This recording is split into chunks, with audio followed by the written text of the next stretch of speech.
Chai with Chitra.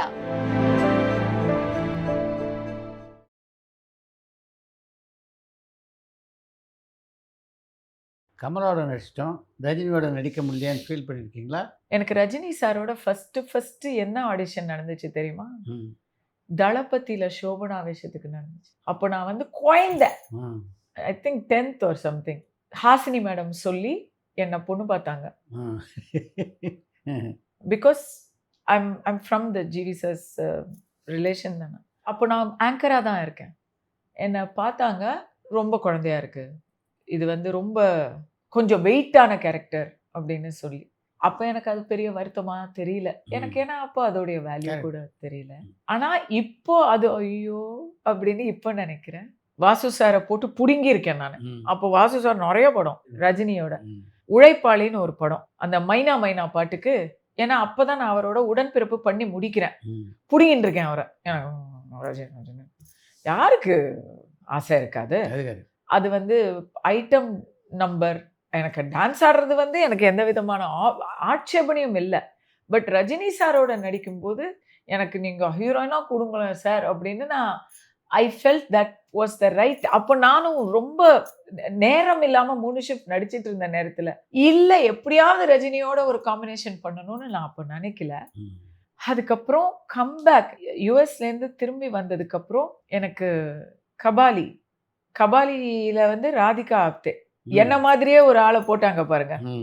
So ரஞ்சித்தோட Kabali மட்டும் இல்லாமல் காலாவில் ஈஸ்வரி ராவ் கேரக்டருக்கு எப்படியாவது அந்த படத்தில் என்னை எப்படியாவது நடிக்க வைக்கணும்னு அவரும் எவ்வளவோ யோசிச்சாரு ரஞ்சித் சார். அதில் வந்து முருகதாஸுடைய தம்பி வந்து ரஜினியோடைய மகன். அப்போ அவருக்கு வந்து அம்மா கேரக்டரில் கன்வின்சிங்காக இருக்கணும். இதை சொல்லி தான் என்னை நிராகரித்தாங்க. நான் எவ்வளோ கெஞ்சினேன் தெரியுமா? அப்போ நான் ஒரு விளம்பரம் பண்ணியிருந்தேன். அந்த விளம்பரத்தில் நான் ஒரு அம்மா தான், ஒரு பொண்ணுக்கு, அதாவது அந்த விளம்பரம் எப்படி வரும்னா, ஒவ்வொரு தீபாவளியும் இந்த வங்கி விளம்பரம், அது இந்த நாங்கள் உங்கள் கூட இருக்கிறோம் அப்படின்னு சொல்லி, கல்யாணம் ஆனதுலேருந்து எத்தனை தியாகங்கள் செஞ்சுருக்கிறாங்க உங்கள் தாயார், இப்போ அவங்களுக்கு வயசாயிடுச்சு, நீங்கள் அவங்கள பார்த்துக்கணும் அப்படின்னு ஒரு 6லிருந்து 60 வரை மாதிரி ஒரு விளம்பரம் அது. ஸோ அதில் நான் என்னுடைய 20வது வயதுலேருந்து 60வது வயது வரைக்கும் அந்த ஆட் போகும். நான் அந்த ஆடெல்லாம் கொண்டு போய் ரஞ்சித்துக்கிட்ட கொடுத்து நான் கெஞ்சாமல் இருந்திருப்பேனா, நான் வந்து நடிப்பில் காமிச்சிக்கிறேன் அப்படின்னலாம் நான் நிறைய கன்வின்ஸ் பண்ணேன். ஆனால் நான் ஃபிட்டாக இருக்கேன்ல, இந்த ஃபிட்னஸால் போகுமா? ஒல்லியாக இருக்க, உங்களை பார்த்தா இளமையாக இருக்கு, கலர் அடிச்சிருக்கீங்களா அப்படிங்கிறாரு. ஏங்க இல்லை, என் முடிதான். ஆஹா சரி அப்படின்னு ரொம்ப வருத்தம், அவருக்கு வருத்தம். நான் ஐஸ்கிரீம் சாப்பிட்றேங்க, நான் வெயிட்டு கூட்டுறேங்க, எல்லா சினிமாவில் எனக்கு 1 மந்த் கொடுங்க, நான் வெயிட் குறைச்சி வரேன்பாங்க. நான் வந்து எனக்கு 1 வீக் கொடுங்க, நான் வந்து எப்படியாவது இதுக்கு நான் ஃபிட்டாக வரேன் அப்படின்னு நான் கேட்டேன். நடக்கலை. The one that got away, சிரஞ்சீவியோட நடிச்சிட்டேன், ரஜினி தான் கிடைக்கல. தனிப்பட்ட முறையில் அவர் அரசியலுக்கு வரேன்னு சொன்னப்போ என்ன அவர் என்ன வரேன்ட்டு இப்படி ஹிஸ் டிராகிங் ஹிஸ் ஃபீட், வராமல் சும்மா வரேன்னு சொல்லிகிட்டே இருக்கிறாருன்னு அவரை நிறைய விமர்சனம் பண்ணேன். அவர் என்னை கூப்பிட்டு, நான் அவருக்கு ஸ்போக்ஸ் பர்சனாகவும் மாறிட்டேன். ஏன்னா அவர் என்னை கூப்பிட்டு அவருடைய பிளான் எல்லாம் சொல்லி, ஆமாம் அமெரிக்காவில் இருந்தேன் நான், எனக்கு அங்கே ஃபோன் பண்ணி அவர் கூப்பிட்டாரு, நீங்கள் மக்கள் மன்றத்தில் என் சார்பாக நீங்கள் பேசுங்க அப்படின்னு சொன்னார். நான் அவர் சார்பாக தான் பேசினேன். அதுக்கப்புறம் அவரை நான் போய் சந்திச்சிருக்கேன். அதுக்கப்புறம் 2 தரம் ரஜினியுடைய அரசியல் லான்ச்சுக்கு நிறையா நாங்களும் ஒர்க் பண்ணோம். அவர் ஆனால் வரல, அவர் வரமாட்டாருன்னு ஒவ்வொரு தரமும் நினைப்பேன், அதே போல் வரல. எந்த காலகட்டத்தில் திருமணம் பண்ணணும் அப்படின்னு முடிவு பண்ணீங்க? என்னை பற்றி ஒரு பெரிய ஒரு ஸ்கேண்டல், எங்கள் அப்பா அம்மாவுக்கு அது ஒரு பெரிய ஜோல்ட். ஒரு வயதில் மிகவும் மூத்த பெரிய ஒரு தொழிலதிபர் என்னை வச்சிட்டு இருக்கிறாரு, வந்துருச்சு. அவர் எந்த அளவுக்கு பெரிய ஒரு தொழிலதிபர்னா, இப்ராஹிம் ராவுத்தர் வந்து என்ன கேட்குறாரு, நீங்கள் படத்தில் போட்டால் நீங்கள் அதுக்கப்புறம் ஷூட்டிங் வர மாட்டீங்க, நீங்கள் எல்லாம் வந்து பெரிய இடம் அப்படிலாம் பேசுகிறாரு. நெருப்பு மாதிரி அது இதில் பரவுது. அந்த மனிதரை நான் ஒரே ஒரு தரம் ஒரு கிரிக்கெட் மேட்ச்சில் பார்த்ததோட சரி, அதுக்கு மேலே எனக்கு அவரை தெரியாது. ஆனால் போய் ரொக்க கட்டிக்கிட்டு பறக்குது, உண்மை மெதுவாக காலார நடந்து வருது. ஸோ அதில் என் மேலே இருக்கிற நம்பிக்கை வந்து எங்கள் அப்பா அம்மாவுக்கு போகலை. நான் நெருப்புங்கிறது அவங்களுக்கு தெரியும். ஆனால் சினிமாவில் நடிக்கிறத கூட, அதில் ஆளுக்கு பேசுறத கூட பொறுத்துக்க முடிஞ்ச அவங்க இது அவங்களால பொறுத்துக்கவே முடியல. அவங்க என்ன நினைச்சிட்டாங்க, நாளைக்கு என் பொண்ணுக்கு திருமணம் ஆகாது, பேர் கெட்டுது அப்படின்னு அவங்க பயந்துட்டாங்க. ம். எங்க கடமைய நாங்க செய்யணும் ம். அப்படின்னு அவங்க பயந்துட்டாங்க. 2வது என்னோட தாயாருக்கு கொஞ்சம் உடல்நிலை மோசமாக ஆரம்பிச்சிடுச்சு. ம். ஸோ அவங்க பயந்துட்டாங்க. எனக்கு உடல்நிலை சரியில்ல. நாளைக்கு என்ன ஆகுமோ ஏதோ. நான் அதனால என் கடமைய நான் முடிச்சிடணும். ம். அப்படி இது 2 காரணம். மெயின் காரணம் இதான். ம். கெட்ட பேரு தான். ம். போதும் சினிமால நடிச்சது. ம். இப்படியெல்லாம் கேவலமான ஒரு பேரு தேவையில்ல. ம். அதுவும் கேவலம்னா எப்படி? எல்லாரும் எப்படி வந்து சொல்லுவாங்கன்னா, இந்தியன் எக்ஸ்பிரஸ் சொந்தாலி அவர்கள் வருவாரு. "ஆஹா! நீங்கலாம் இப்போ பெரிய இடம்" அப்படிம்பாரு. அத வந்து ஒவ்வொருத்தர் என்னம்மா அப்படின்னு சொல்ல மாட்டாங்க. என்னம்மா பெரிய இடம். இப்ப நாங்க தான் உங்ககிட்ட வரணும். நாளைக்கு எதுனாலும் நீங்க உங்ககிட்ட சொன்னா நடந்துரும்ல அப்படிலாம் சொல்லுவாங்க. ம். யோ என்னையா விளாடுற? ச்சே அப்படின்னு சொன்னா, ஏன் சீ? தமிழ்நாட்டுடைய பொருளாதாரமே கையில இருக்கு. நீங்க ஏன் சீன்னு சொல்றீங்க? ம். உண்மை இல்லையா? ம். அடாடா அப்படின்லாம் சொல்லுவாங்க. ம். ஏன் வருத்தப்படுவாங்க. ம். அவ்வளோ பெரிய இடத்துல உங்களுக்கு அப்ப சம்பந்தம் இல்லையா? அடாடா அப்படின்னு ஏமாற்றமெல்லாம் அடைவாங்க. இப்படி ஒரு சமூகத்துல இருக்கோம் நம்ம. So it's all upside down. This is not going to work for அஸ்ன்னு சொல்லிட்டு எனக்கு மாப்பிள்ளை பார்க்க ஆரம்பிச்சுட்டாங்க. ம். அப்படி பார்க்க ஆரம்பிச்சு ஒரு ஆல்மோஸ்ட் 1.5 இயர்ஸ் ஆச்சுங்க. எனக்கு மாப்பிள்ளை கிடைக்கல. ஏன் கிடைக்கலன்னா, நான் வந்து ஒரு 4 விஷயம் கேட்டுட்டேன். அந்த 4 விஷயமும் சேர்ந்து கிடைக்கல. முதல்ல எனக்கு சைவமா இருக்கணும். ஏன்னா எனக்கு சைவம் தான் செய்ய வரும். ம். என் கூட சேர்ந்து சாப்பிடுறதுக்கு, நான் சமைக்கிறத விரும்புறதுக்கு எனக்கு சைவமா தான் ஒரு ஆள் வேணும். ஜாதிலாம் அதெல்லாம் இல்ல. ம். எங்க வீட்ல இல்ல. நான் இன்டர் காஸ்ட் தான். சிகரெட் பிடிக்கக்கூடாது. ம். சினிமாவுல சிகரெட் பிடிக்கிறவங்களோட எல்லாம் உட்காந்து ஒரே இடத்துல அவங்க அந்த ஷார்ட் முடிஞ்சா சிகரெட் பிடிப்பாங்க. நான் உடனே ஓடி ஓடி போவேன். என்னப்பா இந்த பொண்ணு ஓடி ஓடி போகுதுன்னுபாங்க. அந்த சிகரெட் அலர்ஜி எனக்கு பிடிக்காது. பிரீதிங் ப்ராப்ளம் இருந்த ஆள் இல்லையா? கரெக்ட். ம். So I don't like. தண்ணி அடிக்கக்கூடாது. தண்ணி எல்லாம் வந்து மத்தவங்க அடிக்கலாம். என் வீட்டுல யாரும் தண்ணி அடிக்கக்கூடாது. ம். அது வந்து எங்க வீட்ல யாரும் சாப்பிட மாட்டாங்க. நானும் சாப்பிட மாட்டேன். நீங்க வந்து மொத்தமா வந்து அத லைஃப்ல ஒரு ரிஷியசிங்கர் மாரி பாட்டில பார்த்தே இருக்கக்கூடாதுன்னு நான் சொல்லல. பட் அந்த பழக்கம் இருக்கக்கூடாதுன்னு தான் நான் நினைச்சேன். 4வது இந்தியாவுல சினிமாவ நான் கன்டின்யூ பண்றதுக்கு ஏன்னா இவங்க தான் எனக்கு பேக்கப் பண்றாங்கல்ல. ம். எனக்கு சினிமாவுக்கு இங்க இந்தியாவுல இருக்கிற ஒரு நல்ல ஒரு மாப்பிள்ளை வேணும். அப்படின்னு நான் கேட்டேன். 3 கிடைச்சா 4வது நாலாவது கிடைக்காது. இந்தியா கிடைச்சா இந்தியாவுல சைவம் கிடைக்காது. இப்படியெல்லாம் கஷ்டப்பட்டுருக்கோம் நாங்க. ஏதாவது ஒண்ணு மிஸ் ஆகும். ஸோ கடைசியில சரி விடு. சினிமாவை தான் நீ காம்ப்ரமைஸ் பண்ணணும். கிளம்பு அப்படின்னு அமெரிக்காவுக்கு அனுப்பிச்சு விட்டாங்க. நான் அத ரொம்ப மிஸ் பண்ணேன். சினிமா ப்ரொடியூஸ் பண்ணேன், டிஸ்ட்ரிபியூட் பண்ணேன். கார்ப்பரேட் சைட்ல சினிமாவுல தொடர்புலயே இருந்தேன். பட் நடிக்க முடியல. அந்த காலகட்டத்துல நம்ம காதல் திருமணம் பண்ணிக்கணுன்ற எண்ணம் இல்லையா கஸ்தூரிக்கு? இல்ல நான் வந்து ரொம்ப அம்மா அப்பா செல்லம், அம்மா அப்பாவுடைய ஆனாலும் காதல் வசப்பட்டீங்கல்ல? நான் ஒரு தடவ லவ் பண்ணேன். ம். எல்லாருக்கும் ஒரு ஒரு பப்பி லவ் வரும். நான் சினிமாவுல நடிக்கிறேன் அப்படின்னு சொன்ன உடனே, டெய்லி எங்க வீட்டிலேயே இருந்த ஒரு இளைஞன் என்ன ஜட்ஜ் பண்ணிட்டான். அதுல எனக்கு வந்த வருத்தத்தை விட, என் தாயாருக்கு வந்த வருத்தம் அதிகம். ஓ! அது என்ன அந்த சின்ன வயசுல யாருக்கும் தெரியல. அது லவ்வுன்னு கூட தெரியல. ஏதோ நாங்க டெய்லி கூடயே இருப்போம். வீட்ல தான். எங்க வீட்ல அந்த பையன் இருப்பான். இல்ல அந்த பையன் வீட்ல நான் இருப்பேன். 2 பேருக்கும் தெரியும். அவங்க அம்மாவுக்கும் நான் செல்லம். அவங்களுக்கும் ஏமாற்றம், இவங்களுக்கும் ஏமாற்றம். பட் அம்மா, அப்பா பார்த்து வச்சு அவங்களுக்கு பிடிச்ச அவங்களுக்கு எது நல்லதுன்னு தோணுதோ, நீ நீ நீ நான் எங்க பேச்ச கேட்கல, ஐஏஎஸ் ஆகாம சினிமாக்கு போயிட்ட. இப்பவாவது எங்க பேச்ச கேளுன்னு அவங்க சொல்லும் பொழுது, எனக்கு ஒரு தயாரிப்பாளர பிடிச்சது. தெலுங்கு தயாரிப்பாளர் அவர். ம். எனக்கு அவர பிடிச்சது.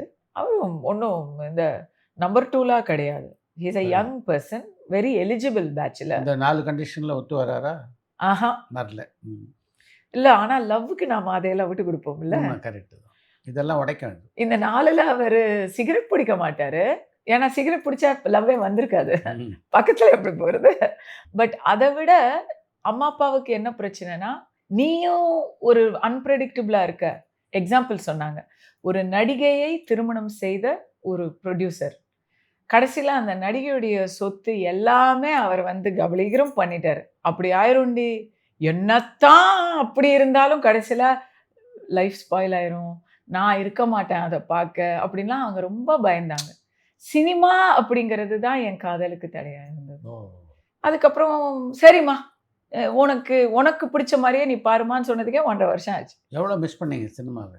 ஃபேமிலி, எனக்கு ஸ்கூல் இதுதான், காலேஜ் இதுதான், ஃபேமிலி இதுதான். திடீர்னு ஒரு நாள் சினிமா சாப்பாடு சாப்பிடலன்னா சாப்பாடே இறங்காதுல்ல. நான் வீட்லேயே இல்லைல்ல, ஒரு கார்லேருந்து இன்னொரு காருக்கு போய் தானே பழக்கம். அதுவும் 3 லாங்குவேஜ். அர்ஜென்ட்டாக பெங்களூர் போயிட்டு அடுத்த நாள் வந்து நைட் ஃப்ளைட்டை பிடிச்சி இங்கே வந்து திருப்பி அங்கேருந்து ஹைதராபாத் போயிட்டு இருந்தேன். பீக்கில் தான் நான் கல்யாணம் பண்ணிக்கிட்டேன். எனக்கு தெலுங்குல அப்போ நிறைய படங்கள், தெலுங்குல தானே லவ், வாட் டு டூ, ரொம்ப மிஸ் பண்ணேன். நான் மிஸ் பண்ணது மட்டும் இல்லாமல் என்னையும் இங்கே ரொம்ப மிஸ் பண்ணாங்க. கரெக்டாக அமெரிக்காலாம் போய் ஊர் விட்டு ஊர் போனதுக்கப்புறம் தான் எனக்கு நிறையா ஆஃபர் வந்தது. அப்போவும் ரஜினி ஆஃபர் வரல, பட் எல்லார் ஆஃபரும் வந்தது. கமல் சார் படம் ஒன்று வந்தது, நிறைய ஆஃபர் வந்தது. பிரபு சாரோட வந்தது, மலையாளத்தில் கொள்ள கொள்ளையாக வந்தது, தெலுங்குல நான் அப்போ தான் பாப்புலருங்கிறதுனால lot of movies I had to miss because I could not come and கல்யாணமான புதுசில் வந்து எங்கள் அம்மா அப்பாவுக்கும் உடம்பு சரியில்லாமல் போச்சு. ஸோ அவங்கள கவனிக்கிறதுக்கு அப்படி தான் நான் வர முடிஞ்சது. உங்கள் காதலர்கிட்ட எப்படி சொன்னீங்க உங்களை நான் கல்யாணம் பண்ணிக்க முடியாது அப்படின்ட்டு? மிகப்பெரிய ஏமாற்றம் இருந்திருக்குல்ல அவருக்கு. ஆமாம், லவ் தான், ஏமாற்றம் தான். அதுக்கப்புறம் அவருக்கு நிறைய காதல் தோல்வி. கஸ்தூரி ஒரு நல்ல சாய்ஸ் தான். அவர் அதை விட இந்திய அளவில் அவர் காதல் தோல்வி அவருக்கு. ஒரு பெரிய செலிப்ரிட்டியை தான் லவ் பண்ணார், கட்டுனதே ஒரு பெரிய செலிப்ரிட்டியை. ஆனால் இப்போ ஹீஸ் ஹாப்பி. உங்களுக்கு உங்கள் கணவருக்குமான அண்டர்ஸ்டாண்டிங் எப்படி? குட் அண்டர்ஸ்டாண்டிங் இஸ் பிகாஸ் ஒரு மருத்துவருக்கு என்ன விஷயம்னா, நடிகைக்கு வந்து நேரங்காலம் கிடையாது. ராத்திரியில தான் வேலை செய்வோம், காலையில் வீட்டுக்கு வருவோம். ஆண்களோட தான் நமக்கு வந்து எல்லா நாளும் வேலை. இப்போ ஹீரோவை கட்டி பிடிச்சி காதல் பண்றது மட்டும் இல்லாம போனா நமக்கு வந்து டீ கொண்டு வர்றவங்கல இருந்து மேக்கப்ல இருந்து இங்க நம்ம வந்து belly dance costume மொராக்கோல Buji Babu தான் மேக்கப். எனக்கு அசிஸ்டன்ட்லாம் கிடையாது. ஃபாரின்ல வந்து அசிஸ்டண்ட்டுக்கெல்லாம் பட்ஜெட் இருக்கா, அவரே மேக்கப் அவரே அசிஸ்டண்ட். ஸோ அவர் வந்து என் இடுப்புல எல்லாம் வந்து அவர் தான் மேக்கப் போடணும். அப்போ அவர் வந்து நம்மளை வந்து ஒரு மகளா பார்த்து தான் நம்ம அவர் போடுறாரு. காஸ்டியூமு பிரசாந்துடைய காஸ்டியூமர் தான் எனக்கும், because we have to adjust. என்ன ஒரு சிஸ்டரா பார்த்து தான் அவங்க பண்றாங்க. பட் இது எத்தனை பேருக்கு புரியுங்க? இங்க இங்க டைட் பண்ணி இங்க வந்து அப்படி வந்து கட் பண்றாங்க வாய வச்சு. அது வந்து எத்தனை பேருக்கு புரியுங்க? Only nurse, doctor and artist, இந்த 3 பேருக்கு தான் அது புரியும். ஏன்னா நர்ஸு அதே போல் அவங்க ஒரு சிஸ்டர், அதான் சிஸ்டர்னு தான் நம்ம நர்ஸை கூப்பிட்றோம். அவங்க எல்லாருக்கும் சிஸ்டராக இருந்து ஒரு ஆணுடைய உடம்பை அவங்க எல்லா விதமாகவும் அவங்க they have to serve, they have to take care. அது ஒரு புனிதமான பணி. அதே போல் டாக்டர், இவர் வந்து எல்லாரையும் பார்க்குறாரு, எல்லாரையும் ட்ரீட் பண்ணுறாரு. அதனால இந்த என்னுடைய லைஃப் ஸ்டைல் அவருக்கு புரியும். நான் வந்து சினிமாவை விட்டுருவேன்னு நினைக்கல. கல்யாணம் பண்ணும்போது ஏதோ வந்து பண்ணுவேன், பத்மினி மாதிரி ஜெயஸ்ரீ மாதிரி அமெரிக்காலேருந்து வந்து பண்ணுவேன்னு நான் நினச்சேன். அதனால அப்படி நினச்சி அதுக்கு ஏற்ற மாதிரி அது ஒன்று நான் சொல்லணும். இவ்வளவு இப்போ என்னோட பொலிட்டிக்கல் லைஃப்பில் எனக்கு சினிமாவில் ஒரு பிரச்சனை, ஒரு கிசு வந்ததுக்கே என்னை தூக்கிட்டாங்க வீட்டில். ஆனால் இப்போ வந்து டெய்லி என்னை பற்றி தவறான செய்திகளை நம்ம சந்திச்சுட்டே இருக்கோம். அது வந்து that is one way of attacking women in public life. நம்ம வாயை மூடுறதுக்கு, அவங்க அதை வாயை அடைக்கிறதுக்கு அவங்க வந்து இந்த மாதிரி அவதூறுகளை டெய்லி பரப்பிக்கிட்டே இருப்பாங்க. அதையெல்லாம் இன்னைக்கு வரைக்கும் எனக்கு என்னுடைய புகுந்த வீடு தான் சப்போர்ட். நல்லவங்க மனசுல நல்லது தாங்க வரும். ஒருத்தங்களை பத்தி தவறா நம்ம நினைக்கணும்னு சொன்னா நம்ம கிட்ட ஏதோ தவறு இருக்குன்னு அர்த்தம். அப்பதான் அது நமக்கு வந்து மைண்ட்ல வரும். அவங்களால ஒருத்தரை சந்தேகம் படவே முடியாது. ஏன்னா அவங்க எங்க அப்பா அம்மா எப்படியோ அப்படி அவங்க எனக்கு, அவங்க மகளா அவங்க என்னை பார்க்கும் பொழுது அவங்களால அந்த நம்பிக்கையை யோசிக்கவே முடியாது. They are the rock. இன்னைக்கு எனக்கு 2 பிள்ளைங்க இருக்கு. cannot do all that without support. So அதை தான் நம்ம எதிர்பார்த்தோம். இந்த மாப்பிள்ளையில அது கிடைச்சிருக்கு. அவருக்கு நீங்கள் சினிமாவில் நடிக்கிறதுல ஏதாவது தயக்கம் இருந்ததா? இல்லை, எனக்கு அதை பற்றி அவருக்கும் சினிமா பிடிக்கும். அவருக்கு நான் ஹிந்தி சினிமாவில் ஷாருக் கானோட நடிக்கலன்னு தான் வருத்தம். முடியாதுங்க, அவருக்கு வருத்தம் இருந்தது. நான் ஃபர்ஸ்ட் 1 இயர் நான் வந்து ட்ராவல்லாம் பண்ணி அப்படிலாம் பார்த்தேன். அது அது குடும்ப வாழ்க்கைக்கும் அதுக்கும் கட் ஆயிடுது. என்ன கவனிச்சுக்கோ முதல்லன்னு தான் யாரா இருந்தாலும் ஃபீல் பண்ணுவாங்க. இங்க இருந்தா வேற. அங்க ஊர் விட்டு ஊர் பண்ண முடியாது. இதை தாண்டி எந்த காலகட்டத்தில் மீண்டும் சினிமாவுக்கு வரலாம்னு முடிவு பண்ணீங்க? என் பொண்ணு உயிர் பிழைச்சதுக்கப்புறம். கடவுள் தான் காரணம். ஏன்னா, அதே இடத்துல ஒருத்தங்க பிழைக்கிறாங்க, ஒருத்தங்க பிழைக்கல. அதே ஆஸ்பத்திரியில 7000 குழந்தைங்க இருக்கக்கூடிய ஆஸ்பத்திரி அது. 7000 பீப்பிள் பெட்ஸ். அதுல ஒருத்தங்க பிழைக்கிறாங்க, ஒருத்தங்க பிழைக்கலன்னும்போது, இதுக்கு எனக்கு பதில் உண்மைதான். வேற எதுவுமே எனக்கு தெரியல. ஏன்னா பகுத்தறிவெல்லாம் எனக்கு பேச தெரியல. யாரோ அது கடவுள்னு சொல்லுங்க, இயற்கைன்னு சொல்லுங்க, ஏதோ ஒண்ணு சொல்லிக்கோங்க. ஏதோ ஒண்ணு நல்ல நேரம். அந்த பொண்ணுடைய நம்பிக்கை ஃபைட்டிங் ஸ்பிரிட். பட் அத தாண்டி ஒரு கடவுளுக்கு ஒரு மிராக்கிள். அதுக்கப்புறம் தான் நடிக்கணும்னு முடிவு பண்ணீங்க. நான் அப்போ வந்து சினிமா ஜிவி ஃபிலிம்ஸ் உடைய இன்டர்நேஷனல் ஆப்ரேஷன்ஸ் பார்த்துட்டு இருந்தேன். ஒரு 2 படம் இங்க சிம்ரன் பசுபதி அவர்கள் எல்லாம் வச்சு ஒரு படம் ஈபியா ஒர்க் பண்ணேன். இன்னும் 2 படம் பண்ணேன். அதெல்லாம் ஒரு 3 படம் கார்ப்பரேட்டா படம் பண்ணேன். அதுல எனக்கு கிடைச்ச என்னுடைய முதலாளிகள் வந்து என்னை வந்து எப்பவுமே என்கரேஜ் பண்ணிட்டே இருப்பாங்க. சினிமாவை நீ வந்து you have to do, you cannot leave it அப்படின்னு என்கரேஜ் பண்ணிட்டே இருப்பாங்க. பசங்க வளர்ந்ததுக்கப்புறம் அம்மா இல்லை அப்பா இல்லை, இந்தியாவுக்கு வரத்துக்கு ஏதாவது சாக்கு வேணாமா? ஃப்ளைட்டு டிக்கெட்டுக்காவது நம்ம சம்பாதிக்க வேணாமா? ஆடிய காலை வச்சுட்டு சும்மா எப்படி இருக்கிறது? பட் ரொம்ப குறைவாக தானே நடிக்கிறேன். எந்த காலகட்டத்தில் கஸ்தூரிக்கு இந்த பொது விஷயங்களை பற்றி கருத்து சொல்லணும் அப்படின்ற எண்ணம் எழுந்தது? சமத்துவத்தை கேட்குறேன். நீங்க வந்து இடஒதுக்கீடு கொடுக்கறது இதுலெல்லாம் வந்து நமக்கு முன்னேற்றம் வரல. இந்த விமர்சனங்களுக்கு நீங்கள் கொடுத்த மிகப்பெரிய விலை தான் சிறைவாசமா? என் மேல கொடுக்கப்பட்ட புகார் 4 புகார். சிறை உள்ள நுழையிறேன். ஆம்ஸ்ட்ராங் கொலை வழக்குல சம்பந்தப்பட்டவர்களோட நாங்க இருந்தேன். எனக்கு சில அழுத்தங்கள் இருந்தது. ஏறக்குறைய அதே மாதிரி ஒரு வாசம் தான் நீங்கள் பிக் பாஸ்ல விரும்பி ஏற்றுக்கொண்டு. ஆமா, மதுமிதா வெளியேற்றப்பட்டார்கள்.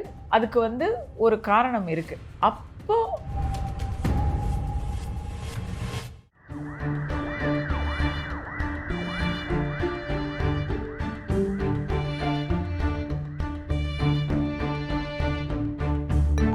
பரபரப்பான சினிமா செய்திகள், நட்சத்திரங்களின் பேட்டிகள், சினிமா வரலாறு ஆகியவற்றை பார்க்கவும் படிக்கவும் உங்களுக்கான இணையதளம் touringtalkies.co.